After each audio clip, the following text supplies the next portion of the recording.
ប់គឺខ្ញុំមិនសូមជូនពរដល់បងប្អូនអូនយាយតា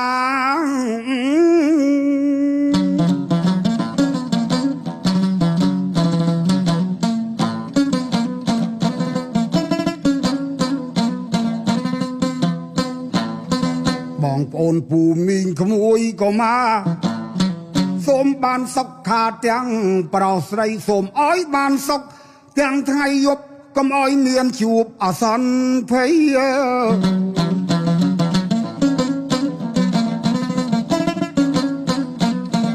ឈ្នះមាសត្រូវទឹង8បានសុខសួស្ដីដោយប្រាថ្នា